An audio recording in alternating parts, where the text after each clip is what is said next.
Alrighty, gentlemen, welcome back.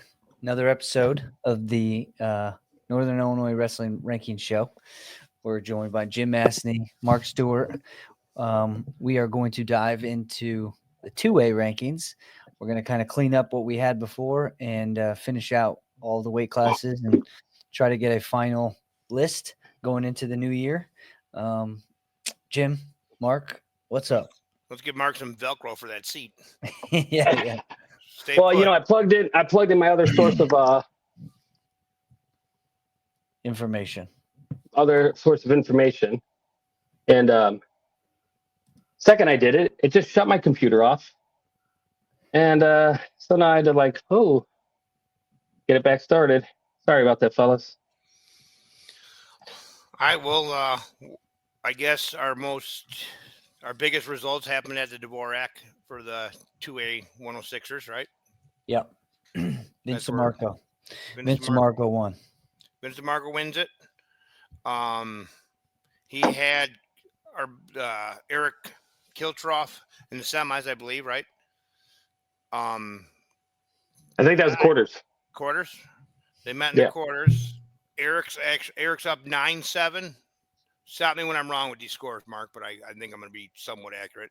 Eric's up 9-7. They get into a scramble position, and I don't know if Eric was in control and you'd call it a defensive pin or if it's a defensive pin.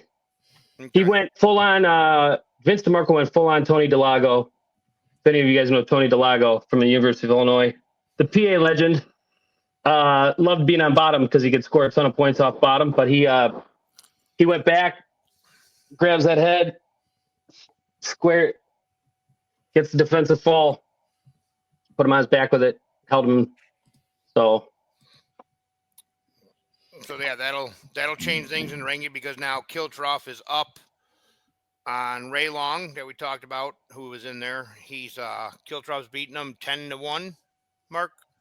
Yeah, he's up 10-1, and Ray he ran up to me at Dvorak to tell me, "Hey, coach, guess what? I just stuck kid from Montini. I went double unders, baby, and hit him in the headlock." And I was like, "Awesome! What was the score?" And he goes, "Oh, I was down 10-1, but I got him." And I was like, "Attaboy, Ray Long." And I think when you brought him up last time, you said he's kind of a high flyer. So yeah, Ray Long's got some good Greco. He's a fun kid, but he likes to go big. And guys like me, we like that. But you live and die with those headlocks, I'll tell you that. Yeah, you can. I mean, you got to know when to hit them. But yeah. Well, so that changes up the weight class a little bit, right? So Vince DeMarco is staying put at number 1. Our number 2, Simon Woods, looks like he's going to stay there. Number 3, we're going to switch. We got Ray Long moving ahead of Kirchhoff. My question now to you guys is, does Kirchhoff move down below St. Pat's, Jack Koenig, and then Morris's Owen Sater? Owen Sater's only loss this season is to Koenig. Yeah, I mean, he's high up there on a lot of lists. So trying to figure out, does Kirchhoff clearly has the talent to beat a lot of these guys, but he lost these matches at the Dvorak. So, yeah. Yeah, I don't know. Well, we have a couple more Dvorak results. We had Pasquale over Corcoran, correct? Yeah.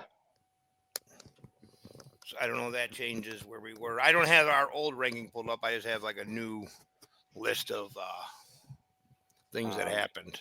Yeah, let me try to pull those up. I got them.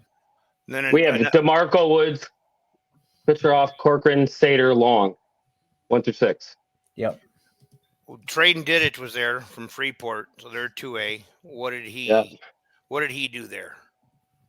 So just give me 1 second.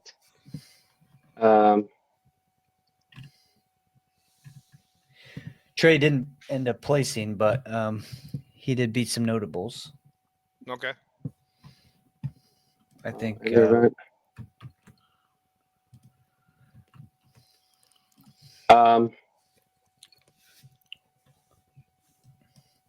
We also got Carson West to consider throwing in the mix. Was Sycamore wasn't there, were they? Or West just wrestled? No, what? Well, I don't know that West wrestled. He wrestled he did. He lost it in the finals. He got beat by Leland Nelson, who got ranked in 1A from Richmond Burton. I think 8-5 or 8-4, something like that. I don't remember off like the top of my head, but it might have been 8-6. 8-4, something like that. You know, one thing I'll say is this. Edwardsville's 3A, correct? Yeah. So is Normal Community, so is Glenbard North, Plainfield North, Schaumburg High School. For me, I look at I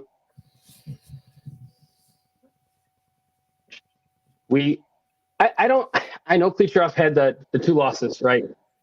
I love Ray Long. He can always he's that big move capability. If you wrestle that match 10 times, how many times are you going to get a headlock down 10-1? So I'm not saying that Ray Long doesn't deserve 3, because he does. He had a great tournament. That's awesome. Good for Ray Long. Good kid. Kleacheroff's up 9-7. I don't know if you wrestle that match 10 times if he's up 9-7. DeMarco's a very intelligent kid. It's first time wrestling him, feeling him out. So my point is this. I think that, yes, we need to. Owen Sater is probably. So you wanted it. We got Ray at 3. I would still keep Eric Kleacheroff at 4. And I moved Sater to 5. Well, he has a win over. Koenig has a win over Sater. Sorry, that's who. Sorry. Yep. I'd keep Sater at 6. Koenig at 5, or Koenig, however you say it, and then Corcoran drops down to 7. Like you said, you wanted to grow the list, over time. But Pasquale has a win over Corcoran at Dvorak, correct? Oh yes, he does. So I've got Sater 6, Pasquale 7, Corcoran 8, Carson West 9, and Didick going in and rounding off the top 10. Yes, I like that. Okay. All right. I wrote down Dom had a 7-2 match with the eventual runner-up, and then he forfeited out. I'm not sure what that even means, but I'm assuming I mean Dominic. So did that happen? Did Pasquale forfeit out of the tournament, or was that a different one? Well, he didn't get to the placing match, so. Oh, okay. So I think we got a 106. I think we got a good top 10 for 106 there. So I like it. Moving into 113. If you didn't see what we had before, it was Alan Wu, Edgar Mesquera, Jack Hogan, Daniel Goodwin, Jacob Seebeck, Jack Reagan, Dylan McGrew, and Lucas Forsyth. Again, Forsyth is. Goodwin has a win over. Who'd Goodwin just beat?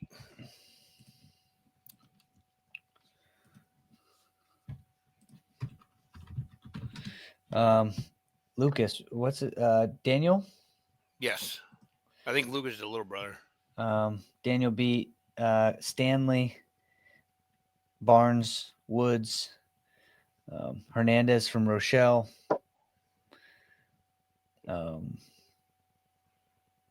He beat McGrew, so he's got to be above McGrew. Yeah, he is.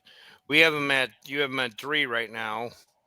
I have some, for whatever I wrote down here, I had Goodwin over Mesquera, but I don't know why. I don't know what would have made me. Doesn't look like they wrestled. Okay. Maybe head-to-heads or something? Or common opponent? Yeah, let me look up Mesquera. Hey, hold on. No, Mesquera, I did talk to him. Talked to his dad and him as well. He's going to go 20. He's at 20. He was at 20 at Richmond Burton as well. Yeah, it's just too much of a weight cut. It's just not worth it. All right. So Alan Wu loses at the Dvorak to Caden Carell. Normal Community is that 3A then? Yes. Okay, so Caden Carell 3A, Alan Wu 2A. We've got Jackson Marlette. He's got to be 2A, right? Crystal Lake Central? Yes, he is. So Jackson Marlette it's looking like he's going to try to push himself into the top 10. Marlette's got losses. Recent loss, he got third. Obviously, he lost to Sutton. Or He's lost to Pratt 9-0, Bordeaux 1-0 twice, and then I think that's a kid from Huntley, maybe. Yeah, or Huntley's got 2 wins over him, and then Pratt from Barrington. That's the third loss. So he's lost 1, 2, 3 times. It's pretty good. So no win. He beat Forsyth when Forsyth was at 13. Mm-hmm. Yeah, here's my question though. Or Forsyth is at 13. Sorry. Yeah. Is Jackson? I should have talked to Justin when I had my chance. I'll try and reach out to him later. We're losing your sound, Mark. You're losing me again? Yep. No, perfect. I should have talked to Lear when I had my chance. I did talk to him for a while at Dvorak. Marlette. Dude, Marlette should probably be our 3. I mean, he did take third at Barrington as well. So, I mean, a third at Barrington, a fourth at Dvorak. There's a lot of 3A kids in those 2 big tournaments. So, yeah. And Jack Hogan is still at 20, so I don't know if he's on his way to 13 or what, but he has not wrestled at 113. So yeah. So for me, I put Goodwin at 2, Marlette at 3, maybe. Yeah.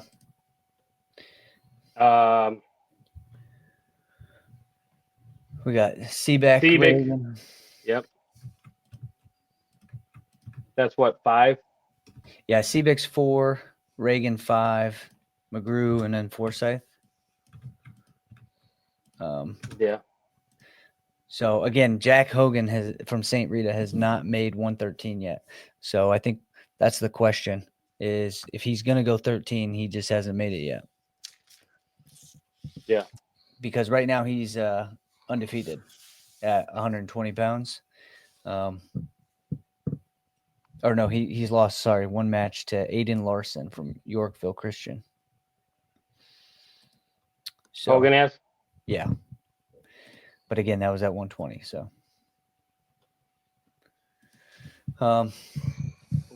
He's lost to Larson, Malizio, and Orozco Diaz. Hogan has. All at 20. Okay. I only see. He beat Lewitsky at 13-9 and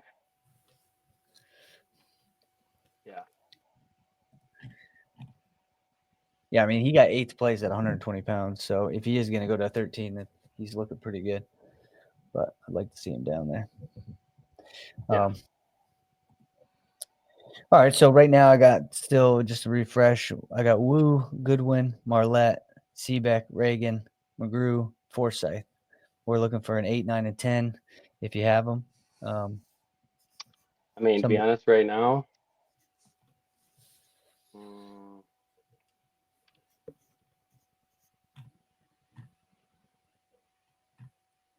well, I'm always big on like the freshmen at the lower weights, and there is a Crouch at Triad, and it's in their blood.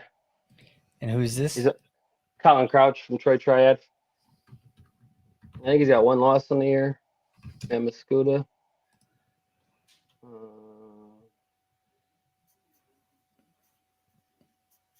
Yeah, Chaz Mitchell.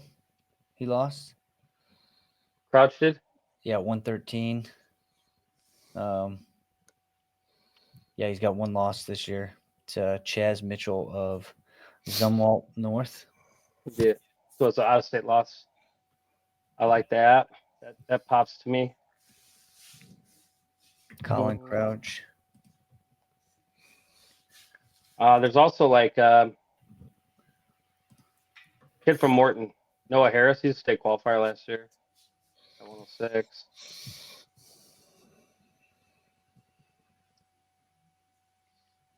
Marlette, Reagan, McGrew. Yeah. I mean, he's got some losses, but he's wrestled 120. I don't know if he's going to go 13. Yeah. I see a lot of 120. I don't see very much.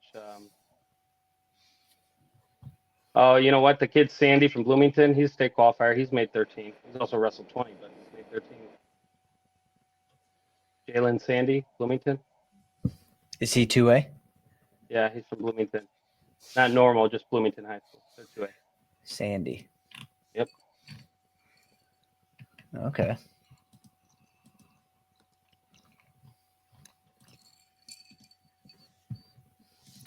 Jimmy, you got anything on this one?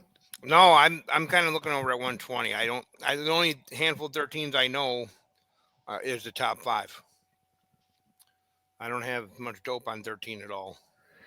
Yeah. The only thing I would push back on the Sandy is just Jalen Sandy's got losses. His last 4 matches are losses. Yeah, but I go, who's he? Yeah, he's lost to, but they're quality kids for the most part. True. He lost. Yeah, you're right. Eimer, he's top ranked. Pyatt's good. Pyatt, Aiden Shaw, and Will Kelly. Yeah, Shaw and Kelly are at 20. He lost to Eimer down and Pyatt down at 13. The Shaw match, he lost 8-6. I mean, he's a good top 10. Yeah. Okay. I don't knock kids for losses. As long as they're decent losses. Off a weight. I was gonna say, what's the point? I did want to bring up something real quick. It's a little off subject, boys, but I just want to clear the air on something. At 132 pounds in Class A, the number 1 kid in the state of Illinois, the best kid in the state of Illinois in Class A at 132 pounds is Junior Green, Brandon Green.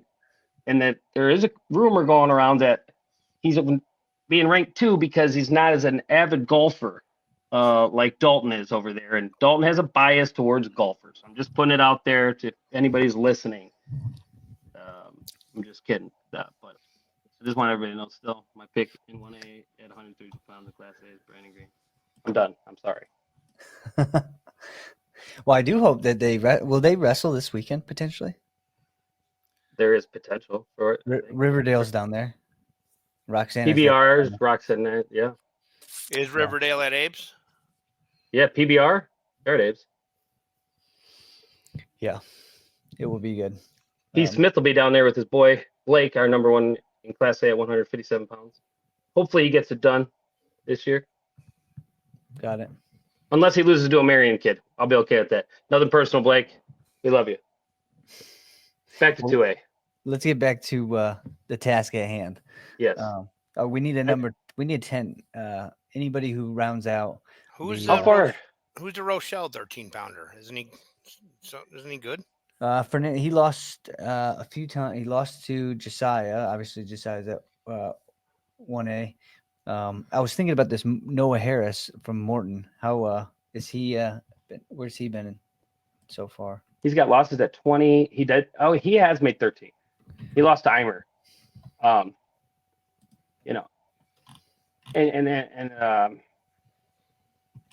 Eimer's good, man. It's in his blood too. He's good. His dad was good. It doesn't look like he's made 13 yet. He lost to Eimer by Tech Fall. Yeah, but that was at 120. Okay.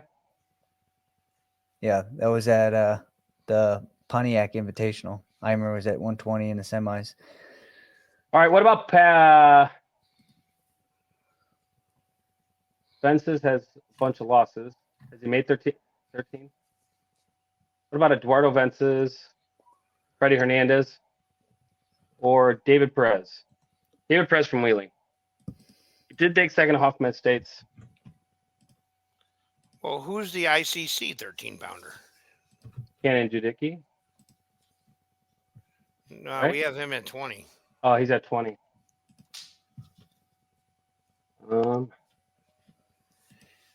David Perez. Let me look at Perez. 13. There's a lot of Perez's in track. No David. Mike Bird wrestled at Dvorak. He's a 9-5 freshman. Got tech followed by the Edwardsville kid, who then lost to Marlette. On the backside, Bird. Yeah, let's see. He beat Carmona from SMB, and then he beat Malkloof from Glenbard North, and then he got tech followed by Sutton, who finished 5th. Well, that Larson at oh, no, that's at 20. Sorry. Yeah, take that back. Yeah, well, let's just move on. We'll stick with 9 there. We'll come back to figure out a. Grow it as it goes. Yeah, I don't want to get held up on the 10, the 8, the 7 through 10 too much. But if we're missing an obvious 113, 2A guys, shoot Dalton or Mark or myself a message, and we'll look into why we don't know who he is. Yeah. Going into 120, we got Noah Woods, Mike Melizio, Cannon Jadicki, John Sheely, Hunter Lenz, Aiden Larson. We got Gavin Rocky. Let's just stop right there. We got Gavin Rocky over Judecki at Dvorak. Yes. Yep. I was about to say, I wasn't sure how Rocky would do at 120. I mean, he's been at 6 for so long. But he won. He beat Judicki 5-0. Okay. And I know we're talking about him at 13, but Rocky also has that. One of Jack Hogan's losses from Dixon was also Rocky at 120. But I think we figured out Hogan's is a 20-pounder. I'm getting him mixed up with Regan. Yeah. So what I need to know is, we got to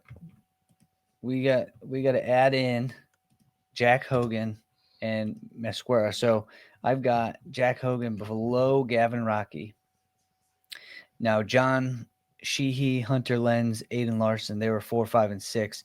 Do I stuff Gavin Rocky and Jack Hogan in 3 and 4? And where's Edgar Mesquera going to be in this list? Who did Lewitsky just beat, Mark Stewart? I thought he beat one of the guys. You say Lewitsky? Yes. Well, Lewitsky was undefeated going into that tournament, for sure. He got beat by Olsen 13-5 and Jack Hogan 13-9. Okay. He did look tough out there, but I actually was kind of surprised. So Jack Lewitsky. Jake Lewitsky lost 13-9 to Hogan. Yeah. On the other side, I mean that tournament was a tough tournament. Yeah. Melizio did really tough. I think Melizio stays at 2. I think Gavin Rocky slips in number 3. Now Sheehy, Lenz, and Larson. Where does Edgar Mascara too? He hasn't lost. Yeah. So where do we add these guys? Wait. So where do you have? Hold on. Where do you have Aiden Larson? You have him at 2. I currently have Aiden Larson at 6. Okay. Yeah. So you have Melizio at 2. Yeah. Okay. And then who do you have at 3? Gavin Rocky right now. Cool. And so 4 to me goes Mascara. He's a state runner-up last year. I mean, I'm not sitting there saying he's wrestled a lot of. He maybe hasn't wrestled as many tough kids, but he hasn't been beaten. He's a returning state runner-up. Got it. And Jadicki, where's he fit in with Sheehy, Lenz, and Larson? Well, Judicki DNP'd at Dvorak. So that's our latest thing to go off of. And so did Lewitsky, though. But Lewitsky's still somewhere around there, right? Yeah, I was kind of throwing him in as to add to what we already had. Lewitsky and Judicki both were beaten out in the same round by guys that both ended up in the 7th, 8th place match. And then when you look at who took 3rd, who took 4th, so 3rd was Montine, it was Melizio, 4th was Orozco from Hersey. Then you go 5, 6 is Olsen, Phelps. They're both 3A. And then you end up with Rocky Hogan, 7th, 8th. So, if you look at it, I think for 120, it's Noah Woods, Malizio, Rocky, Mascara, Jack Hogan at 5. Yep. Sheehy 6. Yep. Lenz 7. Wait, is Sheehy at 20? Good question. That is. We have him number 2 at 26. Yeah, he's at 26. He wrestled 26 at Dvorak. Okay, so Sheehy is out.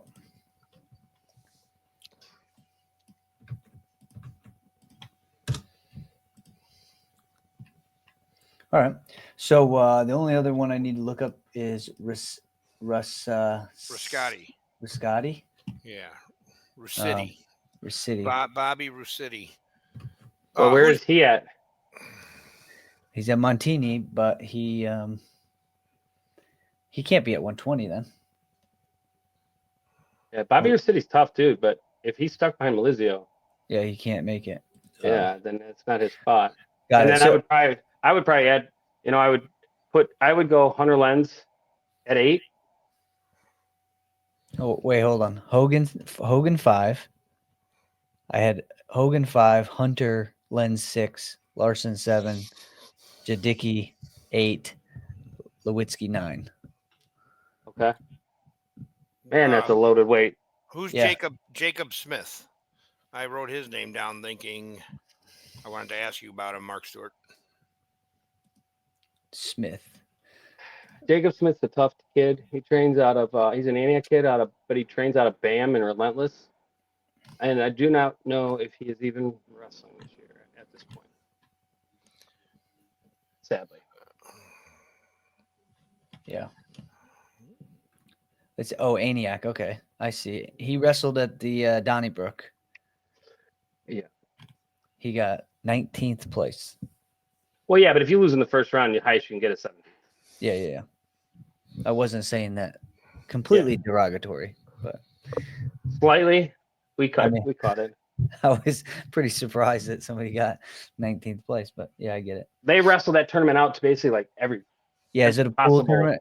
Like it's a weird tournament. You like have a bracket, then this. I don't know how to explain it. Yeah. It's like there's a bracket, then you get rebracketed. I don't know. Yeah, Cheesehead is like that, and a few other tournaments can be like that. But either way, Jacob Smith, he's got a couple of losses.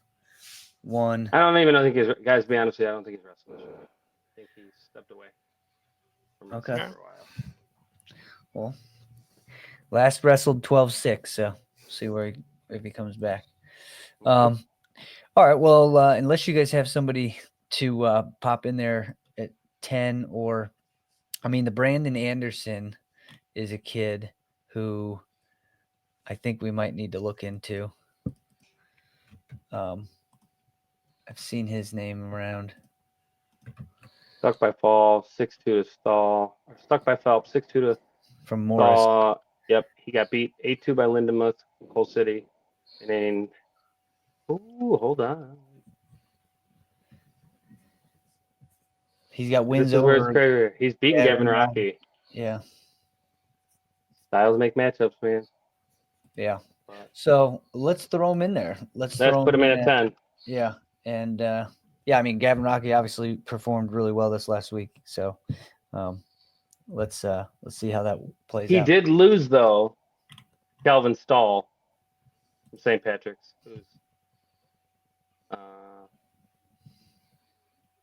who beat him in the third place match at Rex 6-2. Lewis. Yeah. Beat him 6-2. So maybe it's Calvin Stahl. Yeah, maybe. Okay. Let's give Calvin Stahl the spot. And I'll keep Brandon Anderson somewhere around there. All right.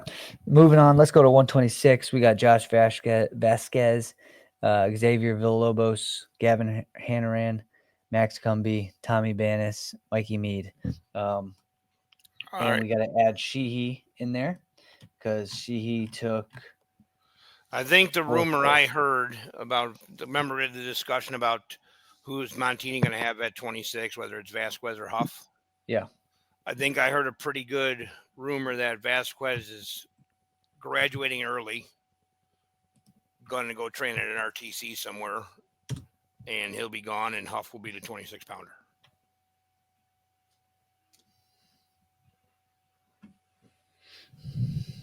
What do you guys?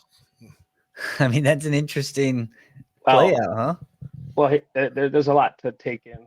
Am I allowed to say anything? I won't say like who told or anything like that. But can I say what I know, Jim? Outside of like maybe who informed the IHSA and anything like and how the IHSA got wind of it. I don't. Yeah, I mean, I don't. So okay, so like what I heard, I don't know that he's graduating early. I've also did hear that, but I've also heard is that I wouldn't be surprised if they're just going to appeal the ruling. And I don't know if the IHSA even made a decision per se. I don't think they even made a decision, but I think this is going to end up in court. It's probably already in court. So you're suggesting there's a ruling that might force Vasquez to be leaving early. Got it. All right. Well, yeah, without saying that, yeah, sure. Yeah. I believe that there is an issue in regards to like something that happened before he even started high school, and I'm not saying that it's true, or that I don't think it's wrong. Let's put it that way. And basically, it could cost him his eligibility this year. I think it's BS. But I have heard the rumor that he might be graduating at the first semester. I've also heard that he might possibly let the courts figure that out. And, yeah. Well, we know that might go past the state tournament if things move as fast as they have in the past. Well, until then, so what should we do until then? So should we take the suspicion and drop him off the list? No. I don't know. Yeah, that's not right. He just wrestled the Dvorak. Yeah. Why would he wrestle Dvorak if he's graduating early? Yeah. Yeah. So I think you keep Vasquez at 1 because until that stuff proves to be certain, we can't go off of complete hearsay. Even though we got our ears to the grindstone, we know a lot of people between all of us. So I think there are definitely probably credible conversations, but I think again, until then, I think you keep Vasquez at 1, you keep Villalobos at 2, you add Sheehy to 3. Yep. And you add Mikey Mead has to be higher than Hannaran, right? Because Hannaran was at the. He wasn't. He's got a broken thumb. Oh, okay. He broke his thumb wrestling in the first match of the year. He tried coming back to wrestle Rocky with a broken thumb. Rocky bumped up. He hadn't been wrestling, and he wore a splint casting. They decided after that, no, you're going to sit out until do PT until it's cleared. It's still broken for Christ's sake. Got it. But Cumby at the Cumby had to have been at the Dvorak. What did he end up finishing? Let's see. I mean, Mikey Mead took 8th place. So he has to. Okay, so he was. So Cumby wasn't there. Yeah. No. Well, interesting. So he's not there, right? Man, it's make it hard to rank these guys if they're not at these tournaments. Why wasn't he wrestling, Mark? I haven't heard anything on it. Okay. So do you put Banis and Mead up to 4 and 5?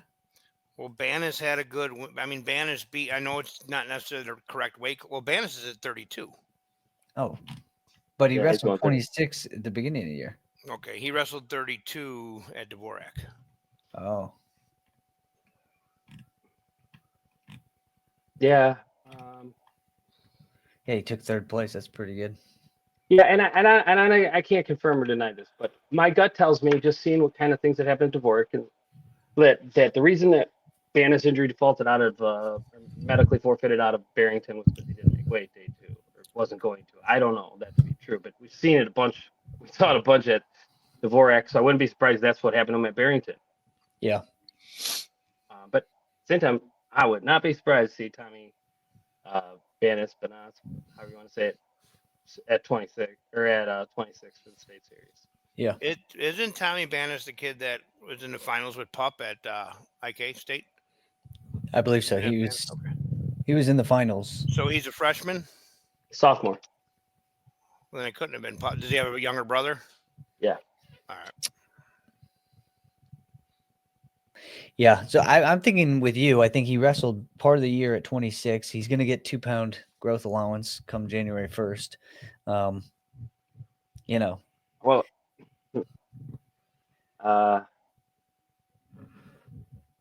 if But Hannaran is from Providence, right? no, Hannaran's from Antioch. Oh, okay. You know, but when you look at it from that perspective, like I go, okay, cool. Then to me, if we know Tommy's at 26 right now, let's say he's at 26, he lost what? He lost one match at Dvorak at 32. Yeah, Zimmerman. He lost Zimmerman 4-0, who lost to Casey, right? Yeah. So to me, might bother people. Then I look at Tommy as probably the number 2 kid At 32? at 26. We're still at 26. I know, but I don't know that he wrestles 26. I think I know, but he's already made the weight. He already certified. All right. But if you're wrestling 32 and your only losses to Devin Casey and you're not going to see him. No, he lost to Zimmerman. Oh, he lost to Zimmerman. He's also lost 2 other matches to Zayola from Nebraska, Zayola's little brother, and then he lost to Ballard from PA. He did beat Huff 15-5. He did beat Garza 4-0 and 14-9. I don't know if he's going to be at 26. But well, again, he has made it. I mean, not getting ahead of ourselves, but another kid that we'll probably discuss next, right, is Harrison Dia. But he's been wrestling 32 all season. But is he going to go 26 or is he going to go 32? But has he even weighed in at 26? He has not weighed in at 26 yet. So then I keep him at 32 for now. But Tommy Benatz has actually weighed in at 26. Yeah, he is certified. Yeah. So I don't know. Yeah, let's do this because I think I'm on with you. I think we got mixed signals with Banas. So until we can get confirmation, I think it's better. Yeah, I mean, I would be inclined to say if he's certified, knowing that he doesn't have to make scratch ever again, you wait till the 2 pound growth allowance happens, and now you're wrestling 128. Maybe that's change it. So you got Vasquez at 1, Villalobos 2, Sheehy 3, Banas 4, Mikey 5. No. So tell me, Tommy Benatz would be 2. Okay, you're saying he's just a flat out number 2 guy. All right. If he's at 26, yeah. Over Villalobos. Yes. In my opinion. Yeah, But I've seen the kid wrestle a lot. I've seen Villalobos wrestle a lot. Villalobos is tough. He's more defensive. Tommy can put it on you. And I think that, when I watched Villalobos, and this is not a knock on the kid, but he went out and wrestled Randall and smokes him in a headlock, up 7-0. By the second period, I will tell you this, that match to me was over in favor of Randall. And he wasn't winning yet. But I just saw his pace go. Like, you know what I mean? And Xavier's tough, but Tommy has a pace. He's going to come forward and he's going to put it on you. And so I think that could be a problem for Xavier. If he's that big at 26. Yeah. I don't know which one it was that I was watching, but I was watching 26 and 32 for Providence, and they're so good. So I imagine I was actually watching Banas. Tommy. Yeah. And how he wrestled, I was so impressed with. He was on a Pan Am team. He's been on a world team already. Yeah. Yeah, I mean, I'll double check, but I think I'm kind of with you. If it's the same kid that I was watching, again, I wish I could get brackets. Like, I wish I could look at a match and know exactly who is wrestling from across the gym, because I saw him wrestle and he was dominating. And seeing how he got third place and they didn't have somebody at 26, I'm assuming that I was watching the 32 pound match. All right, well, okay, so Vasquez 1, Banis 2, Villalobos 3, Sheehy 4, Mead 5, and now we're kind of left in no man's land because Hannaran is hurt, you're saying, and Max Cumbie has not wrestled. Cohen? Yeah, and Cohen. But Max Cumbie has wrestled. Okay, he just didn't wrestle Dvorak. So to me, I would keep. Wait, you had Mead at 5? Yeah. Yeah, no, I would have Cumbie at 5. Max is at 5, and then I'd put Mead at 6 for now. Adrian Cohen at 7. I mean, I'd put Gavin somewhere 8, 9, or 10 until he comes back, we don't know. Yeah. Yep, I got you. All right. Any notables that we're not? Maybe Brock Claypool. Did we ever decide Ruckman's going to be at 26 or 32? Because Ruckman would have to be in the mix at 26. We haven't seen him at 26. That's why he's at 32. All right, then maybe he's not. Yeah, we'll definitely put Claypool in there. He has wins over Cooper Morris. I think he is worthy of that top 10. His only loss was to Kiev from Glenbar North. So yeah, he's only got one loss on the year. So yeah, let's put Claypool in there. And anybody else to round out the top 10? Let me check my Geneseo connection because he might have said something about a 26 pounder.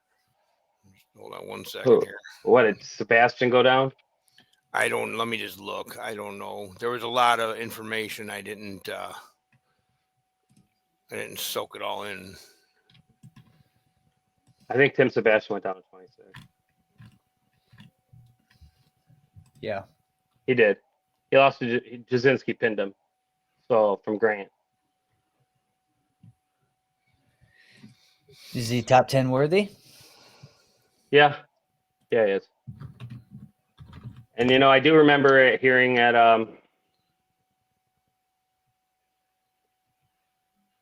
Rockford East that that both him and Villalobos said they were going down to 26. It just wasn't their date yet. Who did you say? Is his name Tim? Yeah, Tim Sebastian from Geneseo. He's definitely top 10. I mean, he's a 3-time state qualifier. Yep. And yeah, okay. Or two times, sorry. Yes.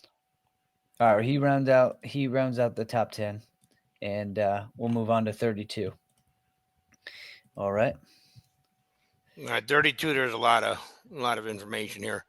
When we did this originally, I don't know how or why. I think just me being 2A shy, and I think even forgetting that some of the kids I think are 3A are actually 2A. Zion Westbrook out of Sterling, coached by Nolan Baker. And he just beat Sebastian. Yeah, I have information. I don't want to get kicked out of this text I'm on right now, but I do have some dope on Zion in a text as well. But Zion's good, man. I see him out here the other day wrestling the big boys, and he's not a small 32 pounder by any means. He's a senior. Yep. So we got right now at 32, we got Devin Casey, Nathan Randall, Jeremy Huff, Bradley Ruckman, Jackson Paulzette, Nino Prati, and I'm adding Zion Westbrook to the list. But hold on. We got Devin Casey, Nate Randall, Huff, Ruckman, Paulzette, Prati. Who's Devin Hornback, Mark? Geneseo kid? Has he done some winning? Let's see what he did at East. He lost to Donnie Cannon there. He got second at 38. Yep. Okay, and I think he was beating Cannon and got caught or not? Is that true? You were there. No, I mean, no. Cannon was controlling the match. Just Cannon looks like he catches everybody, but he just, When Cannon wrestles, it always looks like he's catching people, but somehow he does it so consistently that it's like kind of just how he does it. Yeah. So But so wait. Hornbeck has wrestled 32. So okay, guys, here's this thing though. Harrison Dia right now to me. He's beaten Verheek. He got pinned by Paulzette, and he's lost to Brandon Green. He took 5th in the state in 2023. So for me, I would say that like, okay, we know at 32 we got Casey, Randall, Huff, Ruckman, Paulzette. I probably put Harrison Dia at 6, and then drop Nino Prati to 7. Let me see what I have on Westbrook in text form, just so I don't. Maybe Oliver Davis from Brother Rice. He's a state qualifier at 138, but if he's down at 32. I have Oliver Davis' name written down with an asterisk next to it because I was going to ask you about him. Yeah, Oliver Davis is tough, dude. He's the, lost to Vasquez 5-2. Or no. Trying to find that's a win. Who is that win? He's got wins over Karshali Zanova. Got wins over Aranda 5-0, Ritter 4-3, Makovich 13-12. These losses are to Natstek, Joseph Natstek. He's tough. Some Treach from Louisiana. He's got Brother Rice. These are pretty good wins, right? 3A competition. Mm-hmm. So I think Oliver Davis has to be ahead of. Sorry, I would say that he's got to be 6, and then Prati would drop down to maybe 8, and 7 would be Harrison Dia. And then Westbrook and Hornbeck. Yep. All right. Yeah, all right. Let me just revisit this. I got Devin Casey 1, Randall 2, Huff 3, Ruckman 4, Palzette 5, Davis 6, Dia 7, Prati 8, Westbrook 9, Hornbeck 10. Yep. Yeah. Again, some of these 2A weight classes are loaded with a lot. There's some really deep weight classes this year. Yeah. Got it. All right. Well, if you guys have no objections, we'll move to 38. Yep. I'm ready. All right. 138 right now. Peyton Cox, Bob Conway, nope. Cameron Leaf, Donald Cannon, Jordan Razoff, Ronald Baker. What type of changes do we got? We got to make Leaf 2. Cam's 2. Razoff's 3.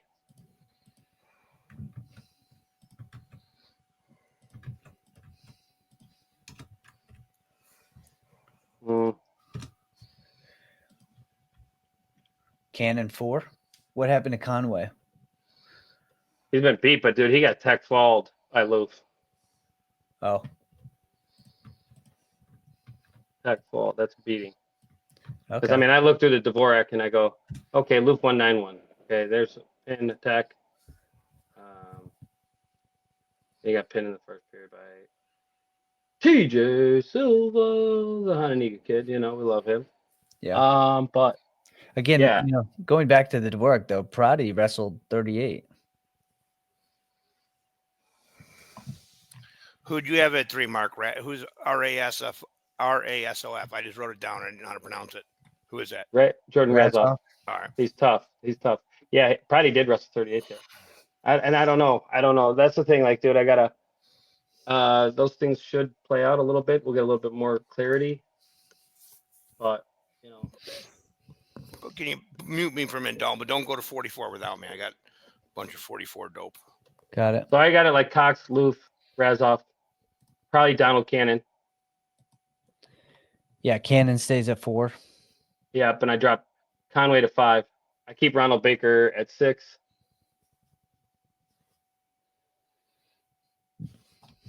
Yeah, now we gotta add. I like Jacob Alvarez from IC Catholic at 7. Let me look at.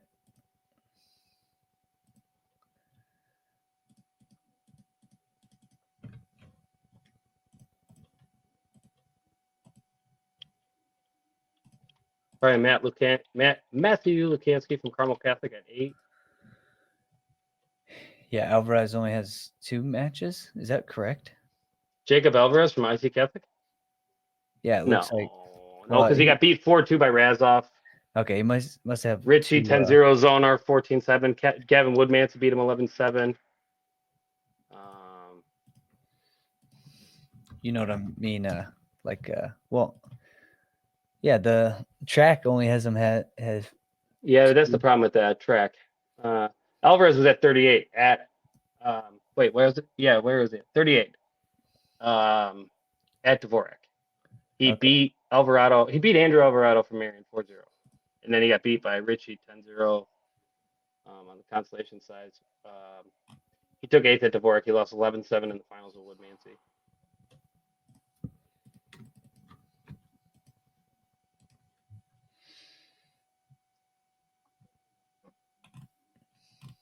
So for me right now, I'd probably I'd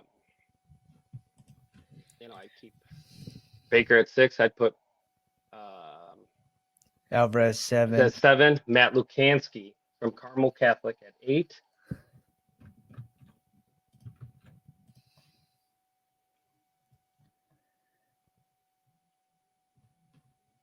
Jaden, I don't know how to say it.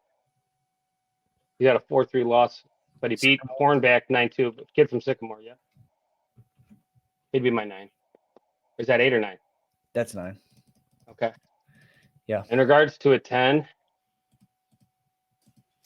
kid from Caneland. His sister, I think, is the state champ. Alex Gochis from Caneland would probably be my 10. Spell that for me. Alex, and then last name Gochis, Gochis. He won Plano. He won Stillman Valley. Justin Verona's tough too, but he's had a lot of losses already. We're at 38 yet? Yeah, we're still there. Lukansky, did we talk about him? Yeah. Oh. Yes, sir. Yeah, I didn't move on without you, bud. It's the least I could do. Yeah. Where's Caneland? That's what you said. Yep. Okay. His dad's got to be a pretty decent guy. He went and did there was a Facebook or outpour from Illinois Wrestling, like, hey, where's the girls rankings? And I believe he's the guy that went out and he did the rankings for all the girls this past weekend. Gotcha. Cool. Chris Scott. Yeah, Chris. He's a super cool guy. Yeah. Is that how you say it? Gotchas? Yeah, that's the way we've always said it. So. Okay. Yeah. Cool dude, though. Yeah. All right, good. Well, that takes us through 138. Now we're at 144. Back to the weight class where we kind of left off. We don't have any prior rankings here. So I have a kid that we would have, or seems like he's missed on the rankings. I don't know his first name. Rock Island kid, last name's Parker. Who is that, Mark? Antonio Parker. Antonio Parker just beat Arnett at the Washington tournament. 16-15. He lost to. He beat Inman, 1A kid 3-2. He beat Steerstein 14-3. He did get stuck by Maxim, which we never will probably. Mook Hamedaliyov. I don't know how to say it. So yeah, he's probably up. He's up there. Got to be 2. But I'd still go Dylan White, Mount Vernon at 1. Yep. Second in the state last year, 138. Isaac Gaines out of hold on, man, I just lost my damn list. Geneseo. Yep. Gaines is out of Geneseo. Hey, what's going on with you today, Jim? You you got a Geneseo shirt on underneath there? Lift your sweatshirt up. Let me see it. It's not a tie-dye, it's your shirts. I mean, I'll call my buddy. He's the principal over there, Jeremy Mosier. He used to be at Chatham Glenwood. He's a college teammate of mine. He's a principal over there. Should I get a Geneseo shirt for you? Oh, no. I think Jim's got a little Geneseo going on right now. It's not as bad as you and that Port Byron, Riverdale, Dean Wainwright stuff, but he's definitely going hard on the Geneseo kids today. Well, I do think that Isaac Gaines deserves that one. I think he wrestled really well at Rockford East. I haven't seen him anywhere else other than Hold. Aiden Arnett, I get it. I get it. He's got a couple losses. That kid's a dog. I'm not. He lost 10-6 to Maxim. Oh no. I don't know that Gaines is ahead of Arnett right now. I didn't want to not mention his name while I was on my other page. Okay. Yeah. And Perez from Oak Forest has beat Gaines 14-12. Okay, but Antonio Parker, he's my 2. He's 2. And don't forget, we talked about Nobling the other day, so don't. Yeah, I got Nobling at 6. Okay. I kind of already broke this one down a little bit where I thought. White's our number 1 clear. Yeah. Okay. Parker's your number 2 clear. Because of the win over Arnett, because Arnett's yes. number 3. Arnett's clearly number 3. In my opinion, as right now, yes. Perez is clearly number 4 from Oak Forest. Austin Perez. Your boy Isaac Gaines from Geneseo is clearly number 5 right now to me. And then Hard or Nobling? Well, there's the kid from Mattoon's tough too. But for me right now, listen, you gotta give a shout out to a kid who had a big win. Chase Nobling, he's a junior. His middle brother, won a couple state medals. He can go big. He's better when he stays smart. He can beat a lot of good kids. He's a really good athlete. He's my 6. And then who did you say your 6 is Nobling? Yeah, Chase Nobling from Antioch. He got second to Antioch. He did lose first round at Donnybrook and then won out to get 17th. He's lost 11-4 to Arnett. He lost to the kid from Davidson by fall. He did lose to Emmett Nelson the first time, but he beat him the second time. He's beaten Brian Hart, beat Antonio Hinojosa. When he wrestles smart and he doesn't go big and crazy early, he's good. He's really good, actually. And then the Capitosi, however you say it, he medaled at 38 2 years ago as a sophomore. He's back. He was a state qualifier last year. He's probably my 7.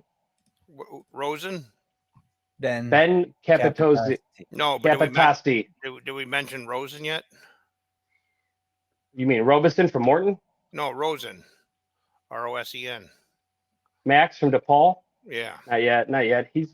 He's got to be in talks too. State qualifier in 1A or at 2023. And Belvedere's. What about Giordano? How do you say it, Dalton? I'll butcher it. Giordano. Yeah. He's up there. Yeah. Girardin. Yeah, Girardin. Okay. I wanted to see you guys keep doing. So Max Rosen from DePaul.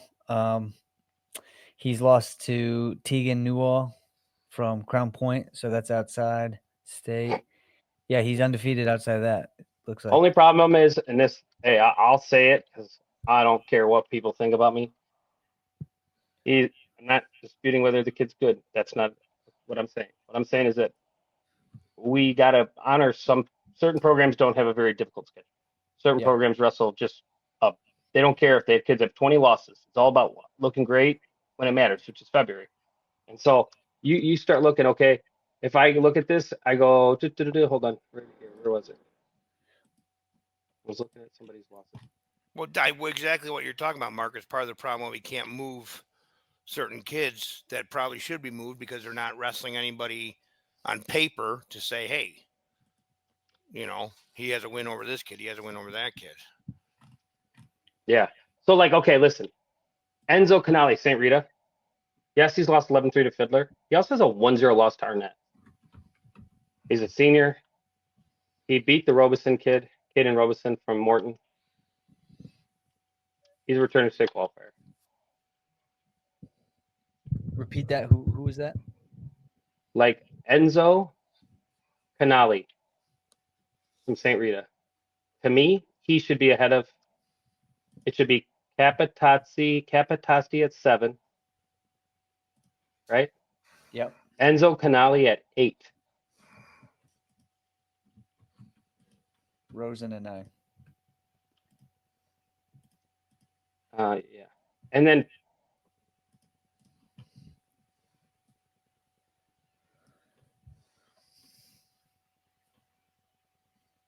Rosen at 9. And then probably Caden Robeson from Morton at 10.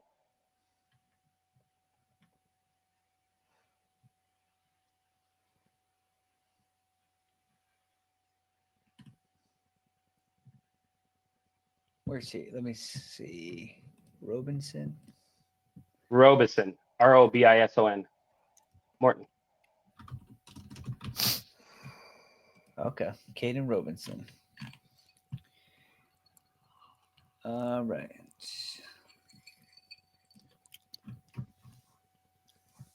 Jim, what's all that ice rattling back there? I hear. Little bit of ice, man. Attaboy. Sounds nice. I just hit my ankle. That's what I get for making fun. Damn, that hurt. All right, so let's go refresh 144. Dylan White 1, Antonio Parker 2, Aiden Arnett 3, Austin Perez 4, Isaac Gaines 5, Chase Nobling 6, Ben Capitozzi 7, Enzo Canali 8, Max Rosen 9, Caden Robinson 10. Yeah. All right, cool. I like it. All right. 150 is wild. Yeah, if I was a 2A 150 kid, I'd run. I would go 157. Yeah, or I'd file appeal with the IHSA to recertify, because this is the Wyatt Medlin Justice Heeg show. Dude, don't count out Knox Verbaeus. Trust me. Remember him? Oh, yes, I know. But listen, as good as he is, okay, hold on. He's got 3 losses, right? 3 or 4. He is tough. Yeah. I'm just saying he's not with Medlin or Heeg, but Verbaeus is going to also make it miserable for somebody else. Just not one of them two. Yeah, it ain't going to be those two. I mean, Justice Heeg, the Heegs do what they got to do to make sure the kids get the best opportunity to be great at the sport that they love. Whether you go from Lamont to Stillwater to Simley to Providence Catholic, between the boys, right? But yeah, he ain't my guy Wyatt Medlin though. Nothing personal. I mean, I am very interested to see that match because he was very impressive, and he's so good. And again, Carson Weber, dude, that is so good at wrestling, and not he just like stayed in the moment, calm, and he just avoided any danger. He looked so mature for being a freshman. Yeah. So I got those 3, 1, 2, 3, Knox Verbaeus as well. Yes. No, we got Weber over Verbaeus, I think. No, Weber's not in 2A. Oh. Oh yeah. Yeah, he's Joliet West. Who we got? Dana. Dude, how about Dana Wixon? You know how that goes. Like he's one of those. He's another Donald Cannon. Like any point in time, man, match ender. I definitely think Dana should be somewhere in the top 6. I mean, he got second at Whitlatch. He got second at East, only losing to Isaac Gaines. And I mean, he's got to be considered somewhere around there. I just don't know. I don't know enough about this weight class to really. I just know the top 2. Who's Ross? What about Matt? What about Brock Ross from Mascuda? These guys are like, they're very similar. Like when you look at the results, common opponents, Pat, like who were they last year type stuff. It's like, you can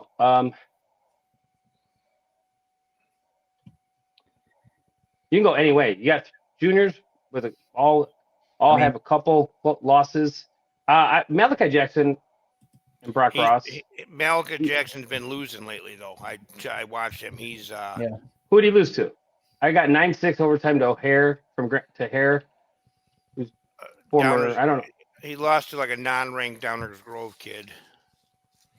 Well, Brock Ross lost to Verbaeus 6-3.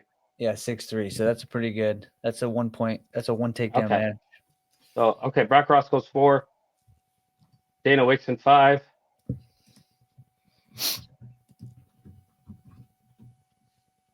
And then I go into You got your top 3 and everybody else. Is that fair to say, or not quite that defined? I think it's pretty defined. Pretty. I would probably go Ross, Wixon. And even after that, then I go, okay, cool.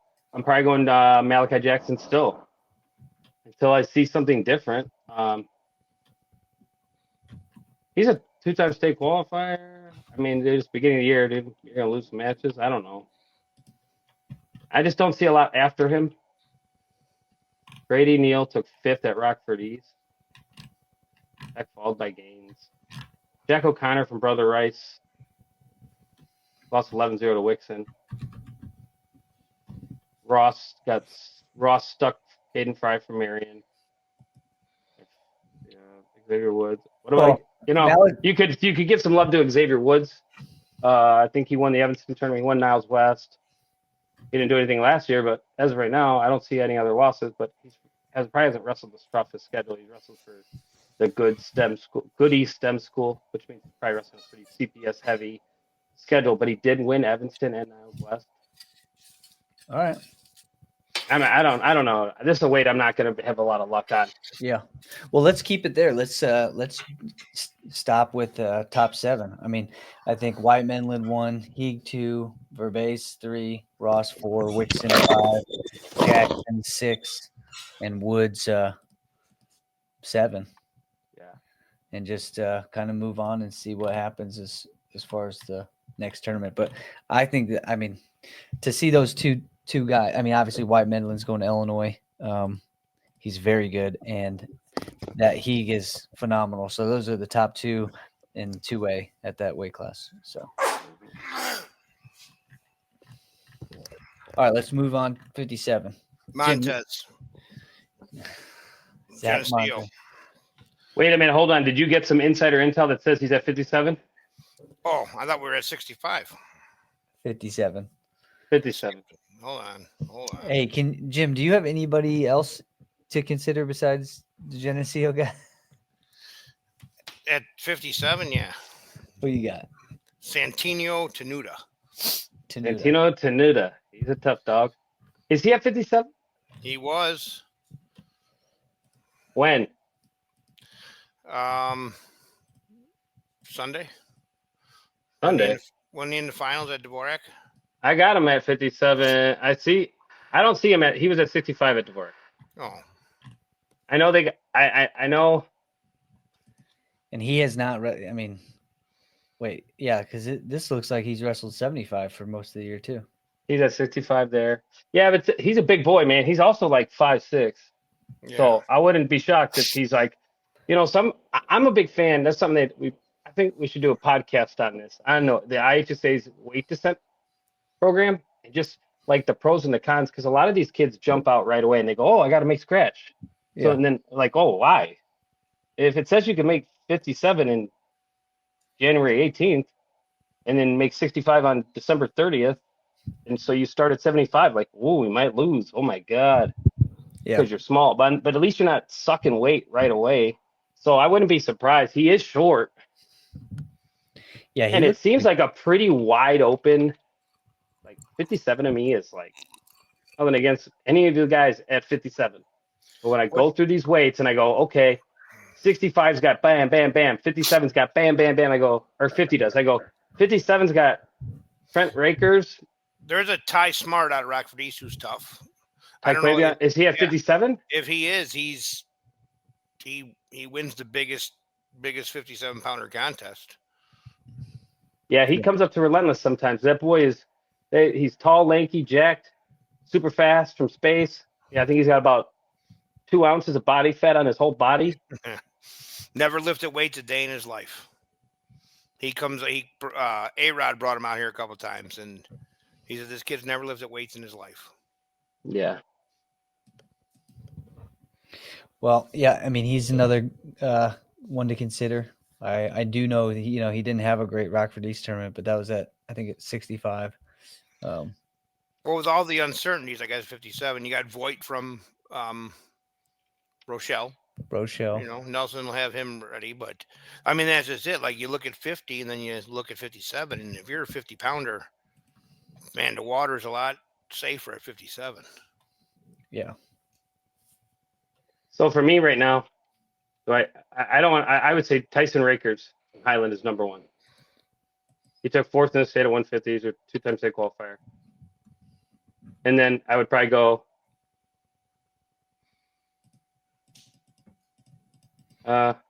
is this Nelson guy at 57. Who's Nelson? Robbie Nelson. Ooh, I remember him. From Yorkville Christian? I don't know. I see results from 65. I got a couple at 57. Reaper Classic, Okay. he wrestled 57. Okay. Robbie But he- Nelson's good. He lost in the finals to a kid from Plano, Caden Ronin. Yep. I bet you Robbie Nelson's, if not a purple, he's probably a black belt in jiu-jitsu by now. Like, that kid's been a student of the game for a long time. So I think Joe Reef from Jacksonville's got 3 losses, but 2 of them are minor decisions to Rakers. So Joe Reef goes behind Rakers, Ronin, Nelson, Reef, Voigt. That's my top 5 right now.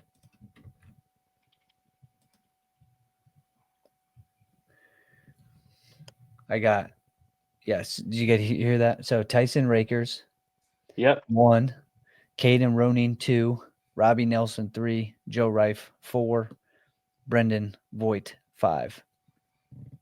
Yep. Ty Smart 6. Where was Ty Smart this weekend? Hold on, let's see. Let's see if he made it. He got 6th place at 157, so he's down. Oof. Then I might move him up. What tournament was he at? The Whitlatch. Hinsdale Central? Yeah. I don't know. I think you got to keep Voigt ahead of him. You know, there's something about length and speed that just scares me, you know? Rick's Whitlatch. Who did he lose to, though? Serio probably, or Them Serio boys are tough. And I think Dom was up at 57 for that tournament. Yeah. No. Serio got beat in the finals by Declan Koch, who stuck Taekwabian in the semis.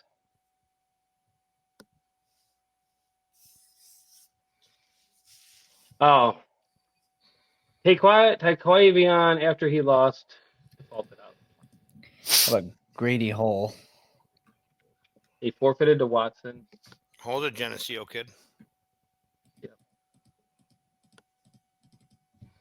Oh, shit. We got another Geneseo kid. We probably should just rank him number 1. Don't ask Jim. You know what, guys? Yeah, we're going to put him at 1. Grady Hall, he has a loss to Voigt, so I'm going to put him down below Voigt. And he has a loss to Rammelkamp from Chatham Glenwood. They're 2A, right? Chatham Glenwood, baby. Are they 2A, right? Yeah, the Naperville of Central Illinois. Chatham Glenwood. Julian. Beautiful there. Chena is the North Barrington of Ogle County. Julian's got a loss over. Where Ziller resides. Hey, I know it's not a subject, but I did not realize this. If I would have known, I would have probably went to see this Whitlock. But 113 at the Whitlock, you got Caleb Noble over Hayes in the finals, 3-2 tiebreaker. Jameel Castleberry, 5-3 over Caleb Pratt. And then Brady Glenn gets tech ball in the 5th place match. But my God, is that 5 just really, really, really, really good kids? Yeah. Yeah, right. That's like a state tournament. You'd be like, oh, okay, sure. That could happen. And no, that's the Whitlock. Sorry about that. All good. So that Rammelkamp is Chatham Glenwood. Is that single A, 2A? Chatham Glenwood is 2A. It's called Chatham. Sorry. Chatham Glenwood. Yep. That's 2A. I've been down there a bunch. Yeah, it's 2A. So Julian Rammelkamp at 157 should be considered. I mean, he has a win over. Who did I just say? He had a win over. I don't know. We were just talking about. Is it Grady Hall? Grady Hall. Yeah, Rammelkamp. He's from Chatham. Yeah. He beat Grady Hall in a duel. at Geneseo. Why don't I see Rammelkamp anywhere? I don't see him anywhere. Anywhere. Know anything? Like I'm trying to look for him here. He's in track. He is? Okay. Yeah, but I mean, he has losses to Parker Ray from Vandalia. He's got losses to Cruz Brawley from Washington. So we got to consider Washington, Brawley. Yeah. I think Voigt lost to Brawley as well. Let's see, Voigt. So no, Voigt beat Washington. Yeah. No. Medlin beat Voigt. Sorry. Yeah.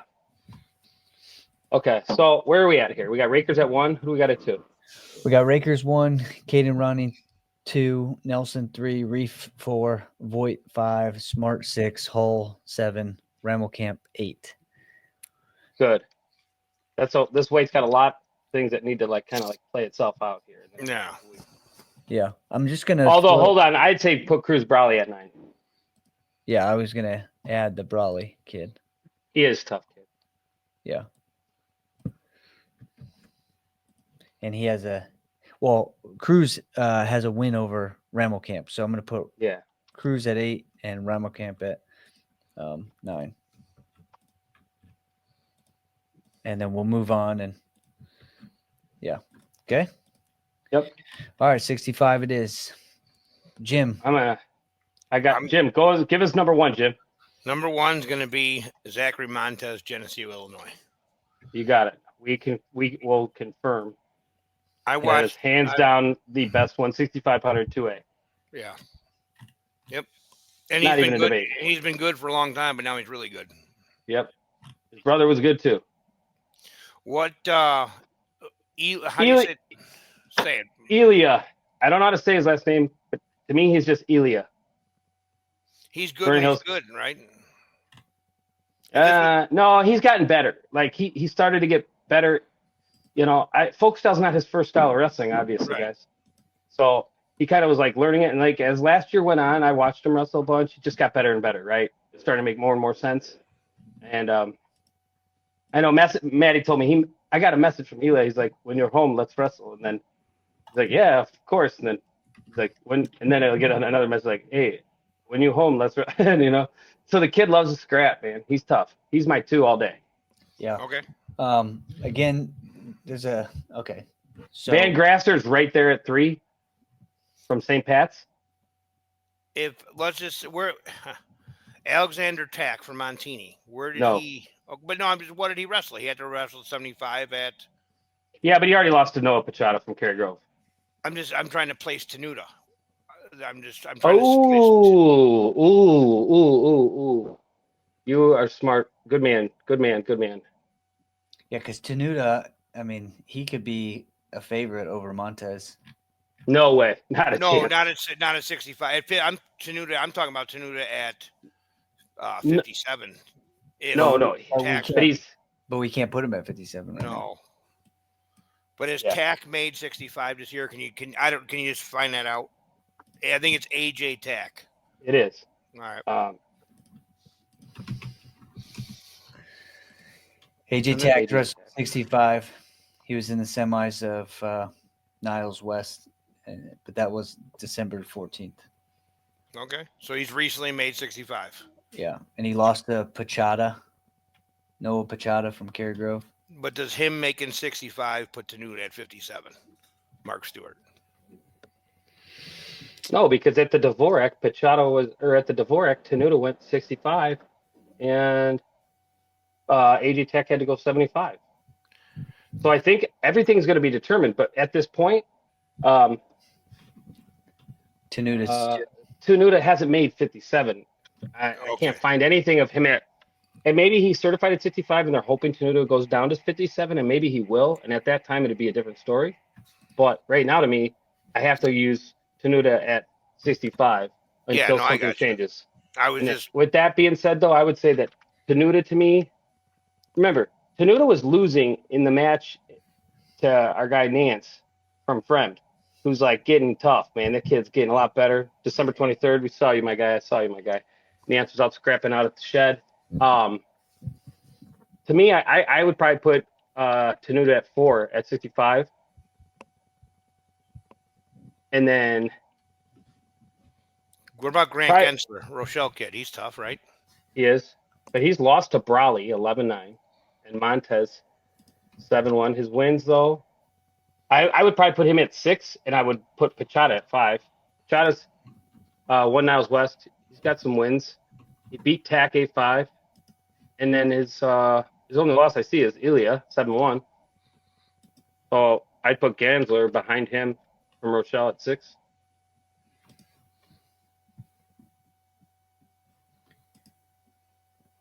Actually, and I want to, and then 7. Okay, and you may not have heard of him much, but I've seen the kid scrap. Oh, I got one for you. Pierre Walton from East St. Louis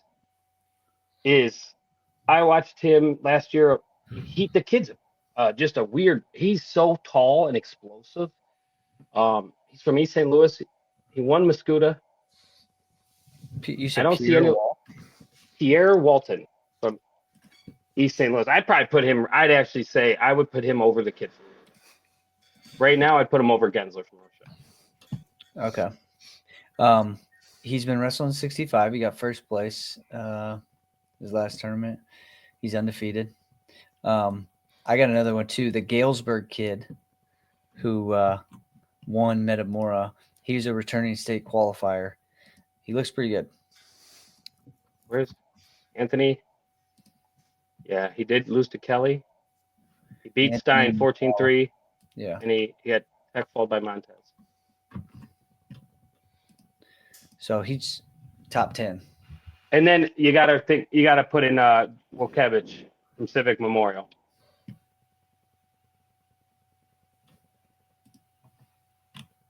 Where's his last name? WOJ. Oh, okay, got it. James. Yep. I know he's got lost. He lost 4-3 Zimmerman, but you look at his other losses, like, okay, Raudabush from Indiana, Turch from New Jersey, Harvey from New Jersey. Okay, what about is this Goggin from Brother Rice?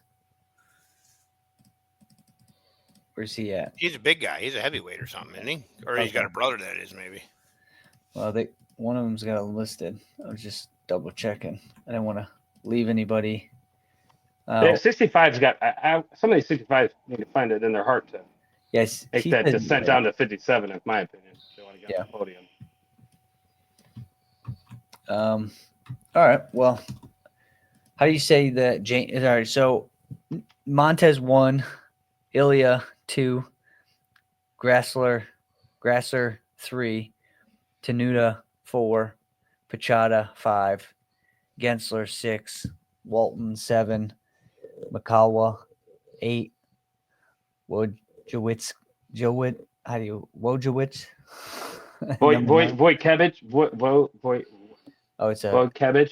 Okay. James Wojciech. Wojciech. But it's spelled WOJCIKIEWICZ. Okay. Wojciech. Okay. It's like, oh yeah. All right. Well, that's 9. I think we can deal with that. Again, some of those, it's crazy too. Some of these 2A weight classes are so deep where the top 10, and then some of them are kind of obviously still to be found out. So let's move on to 75. Brody Kelly.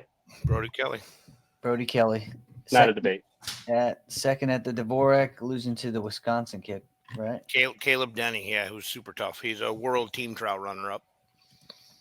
Number 2, Maximus Wazarek, Glenwood. He is coming down from. He's wrestled 90. Why do I think he's at 75?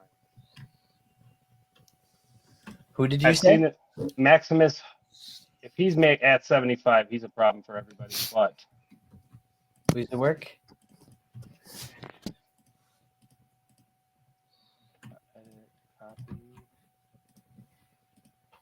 Chatham. Yeah, yep. He's at 90. Has he made 75? He made 75 December 5th. Yep, he's at 75, guys. Wow. He'll stay up at 90 all year. He's a big boy. He's been good. He got pinned by Ricky Erickson, but that's his only loss on the year. Yeah. What about Ben Vasquez? I like Ben Vasquez. Yeah. Ben Vasquez, if he's not being weird, nothing against you, Ben. You know I love you, kid. If he's not rolling around playing that game, he's a problem. He starts playing the roly-poly game, he costs himself matches. He's good. I think He's Castillo. pinned Van Grasser. He beat Tessa 14-2. He beat Cooper Bode 13-5. He beat Livedall 7-2. His dad, Jerry's awesome. Jerry's a great man. So is his Uncle Raleigh. Love the Vasquez family. Awesome people. But disregard any of that. Ben Vasquez should have been a state medalist last year and didn't even qualify playing roly-poly game. He looked really good at Richmond or at Glenbrook South. Wrestled real just smart, tactical, no roly-poly. Get to your shots. Don't do anything stupid. Score when you can. And he looked really good doing it. I think that Marco Casillas is good. For me, I got Vasquez 3, Marco 4. Dan Costello 5, Dawson McConnell 6. And where's Vasquez from? Antioch. Yeah, this is kind of another one where Kelly's clearly number 1, and then the Chatham kid's clearly number 2 right now, and then like 3 through 6 is up in the air. Now, what about Tack? Is AJ Tack top 10 kid? I'd put him maybe 7 at 7, maybe. No, I'd probably put the kid from Geneseo. Oh yeah, hold on, Kai Wensler. I don't know why I skipped him. Kai Wensler's good, Geneseo kid. I would put Kai number 2. And I don't know who your number 2 is. I just know who Kai is. He got 3rd at Rockford East at what weight? Kai Wensler? Yeah. I don't know. I'll Google him. Hold on. You're gonna use the Google? The Google. He got 3rd place at Rockford East. At what weight? 175. Marco Casillas and Livedall were ahead of him. Yeah. He lost to one guy. Who's Jordan Burroughs? He lost to Jordan Burroughs. Come on, man. We're not putting him over Casillas. Yeah. I got Casillas at 4 behind Vasquez. Yeah. And then you want to put him 5? Fine. And then Dan Costello from Brother Rice 6.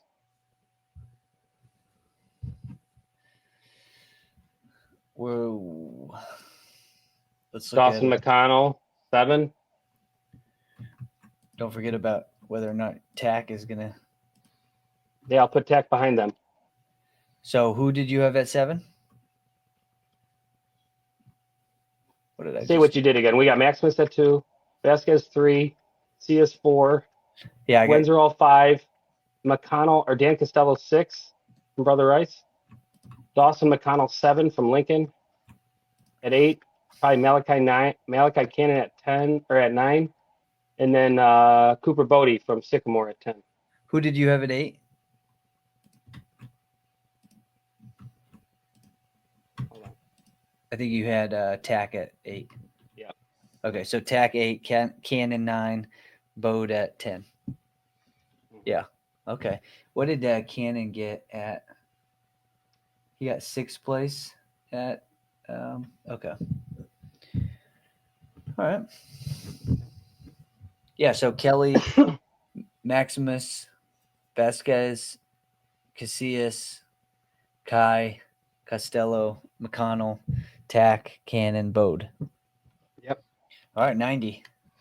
I'm gonna go against the grain here.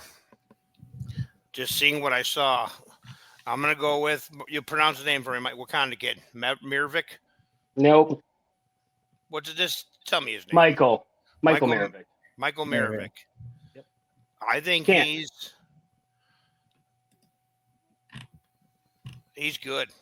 He is tough, but Parks already beat him 19-8. Okay. But it. What do you like about him, Jim? He was on our team for the Wisconsin duels, and him and Jimmy both weighed in the same weight, and they were kind of switching off who would bump up to, because the weights were weird. It was like 198 to heavyweight, and they were just kind of switching off. And he wrestled. I mean, he did get third place. He beat Kurt Smith at Dvorak. So I mean, he's got to be somewhere up there. He's big, man. He's big. He's yoked, shredded kid, dude. Yeah. So what do you put him ahead of? I don't. Well, let me find out who. I didn't know he lost to Caden Parks already, and obviously Caden Parks is a runner-up or a champ last year. I forget, but Parks, I guess, if he already has a win over him, Caden Parks is number one. Who's Paris? Jack Paris from Fenwick. He beat Maravik 9-6, but he's lost to Curtis Smith 8-6, and he got pinned by Cruz. I don't know who Cruz is. All right. What about, hey, as for right now, has Judah Heeg lost? Justice Heeg's brother is a junior. He's at Lamont. He don't want to go to Providence. Mike Tahini from Richards has not lost. I think Judah's hurt right now, though. I want to say I saw him. He wrestled. He got one Hinsdale Central, though. How long ago was that? I want to say he was at Dvorak watching his brother, but he was on crutches. So we got Paris ahead of Maravik. Yeah. Then Mike Tahini from Richards. He's won Antioch, Fenton, and Glenbrook South. What I see Barrientos. Barrientos, yeah. So I'm looking. What about Jackson Lane and Crane and Vanderveer? So right now I got Parks, Paris, Maravik, Tahini, Barrientos. Heeg. Wait, say that again? Parks, Paris, Maravik, Tahini, Barrientos. Judah Heeg over him. Judah Heeg over Barrientos? Yeah. And that's just a feeling. Right. Well, Judah Heeg hasn't lost a match this year. I thought that Barrientos was pretty good, though. He is very good.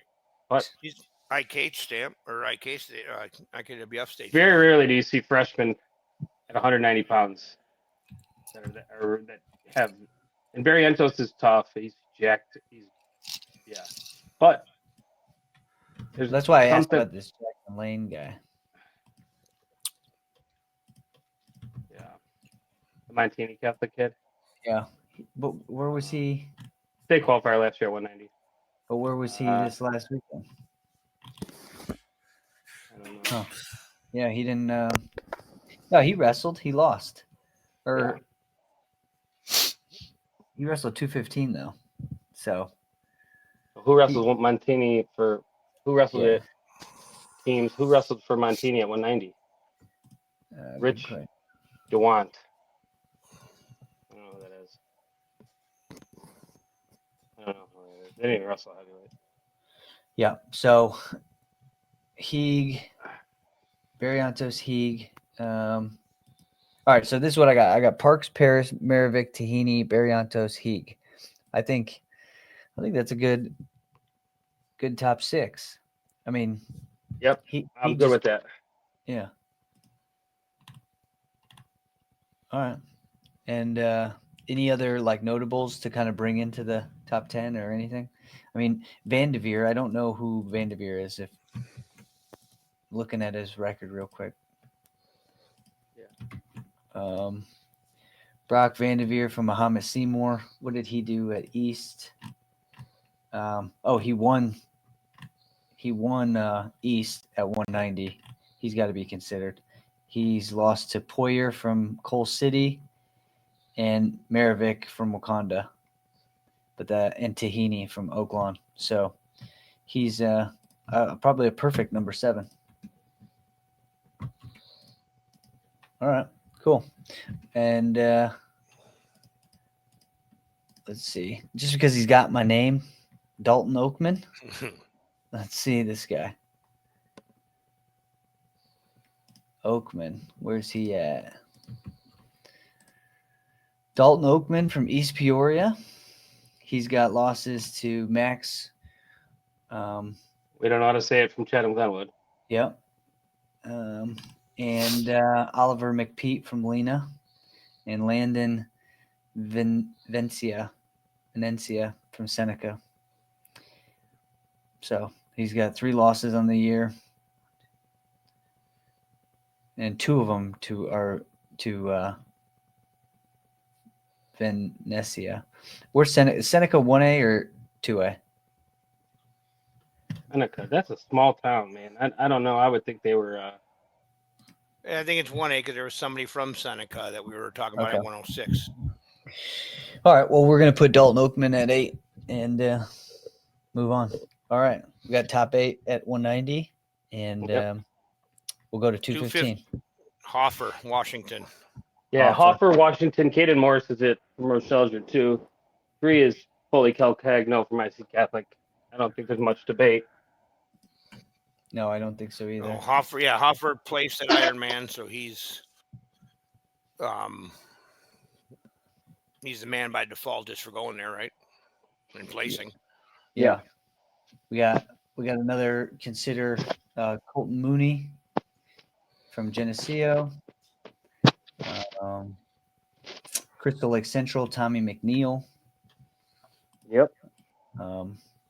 He got 6th place at the Dvorak.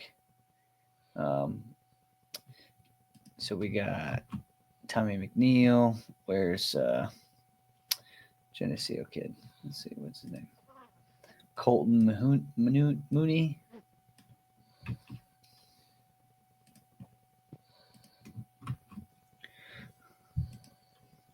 Mark, we losing you? Nope. Ashton Zorbist. We got to look at his record real quick. And, let me see. Ashton Zorbist from Highland. He's lost to Chaplin from Wood River, East Alton. He's lost to Kenner By from Bloomington. That's it. Sorry about the dogs. So, Ashton Zorbist. Again, I think this goes along with what you were saying. Some guys don't have the greatest schedules. His does not look too impressive. Yeah. And that's, like I say, that's a problem with, like, our prime example is our guy Stein at 65. Yeah. You know what I mean? Like, we know he's a guy at 65, but he's got to go wrestle somebody. Yeah, we got to get some competition so that we can put him in the mix. Let's put Tommy McNeil. I like the idea of putting Tommy McNeil up at 4.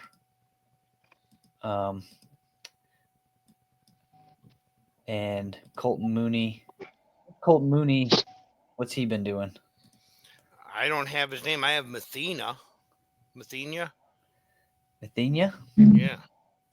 You don't have is that Geneseo? I'm asking about your Geneseo guy. It's a lucky guess, but I don't know that it is. I don't know. Let me check my Geneseo dope. Yeah, Colton Mooney from Geneseo. I don't have him. He's at but he's lost a lot, so I can't put him in there. I mean, he's lost to Coal City, he's lost to Grant, he's lost to Oak Forest, he's lost to Rochelle. But again, 4-2 Rochelle. I think I watched that match. So I mean, 215's up in the air. He could pull himself into position. Xavier Bittner. Let's look at Xavier. I remember that name. Bittner? Yeah, I think he was always like back in the dual teams days, he was the kid to get at heavyweight. Yeah, he's from Burbick St. Yeah, but he's only wrestled 1 match this year. Wow. Well, at least that's what I got. I don't. So some schools don't. That's the problem with track wrestling. Like I thought the IHSA said you had to do everything through track wrestling now. By right? regional. It has to be entered by regionals. I'm gonna tell you right now, there ain't nothing worse than deciding to wait on something like that and trying to enter in a season's worth of kids the week of before regionals for the purposes of seeding. That's crazy to me. Yeah, it's gonna be tough. Well, for Bittner, I mean, if you only have one match, we're gonna put you below Mooney. I think, McNeil, he goes to 4. Ashton, and I got a top 7. I got Hoffer, Morris, Calcagno, McNeil, Zorbis, Mooney, Bittner, and the only other name I'm going to look real quick is Sanderson.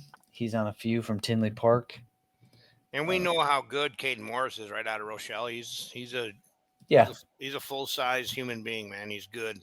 He's been good for a while. He was an old IK champ. Yep, and he got second place last year. Lost to Calcagno, so the other brother. And so Sebastian Sanderson is beaten. He's undefeated on the year, and he hasn't beaten anybody of significance, but he's undefeated. So let's just put him on the list. But again, none of these 215-pounders have wrestled each other outside of Hoffer and Morris, Calcagno, and Mooney or McNeil. Sorry. So, all right, let's stick with that with top 8. I got a good group, and I'll look back into it after we post it. We can figure out the rest.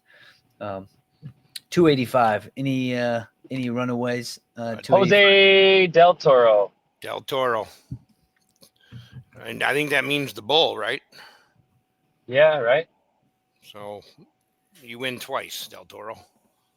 And Scott Cook is the 2. 2, Burton. 3. I would put Scott Cook at 2. He's a returning state medalist. They haven't wrestled him in Burton, so I think that carries a little weight earlier in the year. Yeah.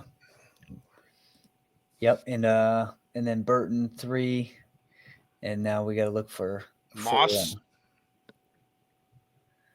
We got guys like Moss, Surratt, Aiden Surratt, Glowacki. Hey, hold on.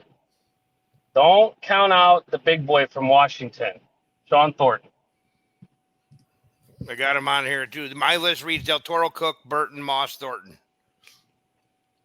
And when I say my list, I don't mean my list. These are just kids that had stuff that stood out. Yeah.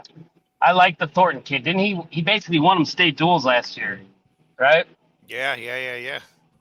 You never seen a big man get treated with that kind of love. It was pretty cool.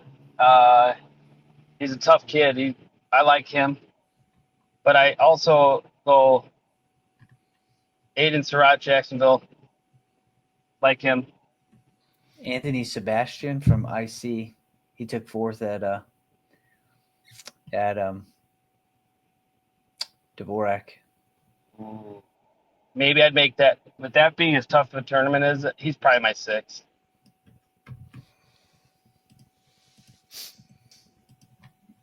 Then you got to go what? Glowacki and Aiden Surratt. Yeah. Where's Glowacki out of? Any relation to? No, I don't think so. He's out of Waterloo. All right. No, that's way southern Illinois. Dude, the Glowacki will maxed out height looking at his father, and then Grady, he's probably comes up to that guy's waist. So if they were related, that would be shocking. Yeah. Yeah. Well, Jim, I'll ask you the Geneseo, Braden. Does Geneseo have a heavyweight? Braden Franzen? Yeah, I don't have nothing on him. Okay. Well, should we just rank him 4th probably and bump everybody down? I mean, he is from Geneseo. He is a Geneseo guy. Shout out Jeremy Mosier, principal at Geneseo. He's a wrestling guy. All of a sudden, he's an administrator. He went from PE teacher, head wrestling coach, Millikan graduate with me. Now he's just a principal. I don't know. But well, I think that does it, guys. I think we got through 2A. I think it was, some of those lighter weight classes are phenomenal weight classes, and we'll see how the rest of them kind of fill out. But 2A 106 is exciting. 2A there's a lot of good 50 has potential to be exciting. Yeah, the Phenom versus one of Illinois' best. Key Medlin, that could be huge. Yeah, that is a great matchup. And never count out Marco Casillas. Although you rank him 4, I mean, he's high school ready. That kid's hand fighting is as high level as you see out of a high school kid from Illinois, and he's a freshman. Yeah. What school is he out of? Muhammad Seymour. Seymour. Yeah, his brother was a state champ a few years back.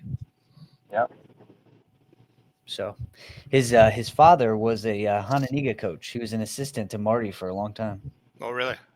Yeah. So he's originally from the area. Then he got a job down there. But yeah, should be good. You guys are headed out to Abe's Rumble. So eventually, yeah. Yep. Are you going down there, Mark? No, I'm not. I would like to. It's my daughter's weekend. I got the rejection.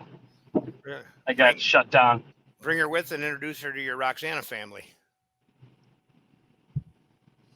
You guys know how many friend requests I got from my Roxana people after yesterday and the day before? Yeah, they loved it. They love that. Like 20. But I love them, so it's cool. Hey, real quick, this goes to Roxana people. If I had to fight, which I don't ever want to get into a fight again because I'm old, but if you asked me to pick one high school team in the state of Illinois, out of 1,000 times, if I got to go fight and I get to pick one high school team, I'm going to tell you right now, they're the Roxana Shells. That's who I'm bringing with me. Hands down, 1,000 out of 1,000 times. And if you think that there's somebody that can, in a fight, would beat those kids, I strongly suggest you watch the Abe's Rumble and see those guys. Those are dogs. Yeah. Well, I would disagree. I would just take whatever team Jimmy's on and clean house. So, dude, they'll go 4-1 him right away behind his back. That's Jimmy's. They wouldn't think twice about it.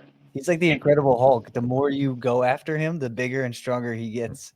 He tried to hurt me on yesterday or on the Christmas Eve. He actually pulled me down on purpose and went across my throat in my carotid artery, and I literally felt like a little kid on my. No, I couldn't turn. I couldn't even turn, and then I had my one leg up in the air, and it wouldn't go down. It was like the blood was getting cut in weird ways. And then he let me to get to my belly just so he could do it again. And then he did it again, and I'm like, dude, it's over. It's a tech. It's free stuff. And he's like, no, I missed one. Boom, does it again. I'm like, dude, and then he just smiles, and he thinks he's funny. I was stocking stuffing, so I missed it. I was busy doing Christmas stuff. I was not happy. I'm going to be honest with you. It kind of hurt pretty bad, actually, on my throat. And then it adds insult to injury. He smiles. Just smiles at you. Yeah.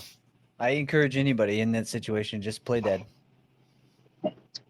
Yeah, but I think if I would have just went more limp, it would have been tighter, just the way he had it on my throat. So I had to kind of ball up and try to turn into it a little. But he'll get bored, and then he'll move on. Yeah, once I go out cold. Well, we all, some sacrifices have to be made. True, very, very true. It takes a village, they say. Yeah. Yeah. So. Well, guys, I appreciate it. I think that's a phenomenal ranking show. We finished 2A. I'm excited. After this weekend's over, we're going to get to 3A. The people have spoken. They love the ranking show. So should be a good one. Thanks again. And we'll catch up next week. All right, fellas. Peace.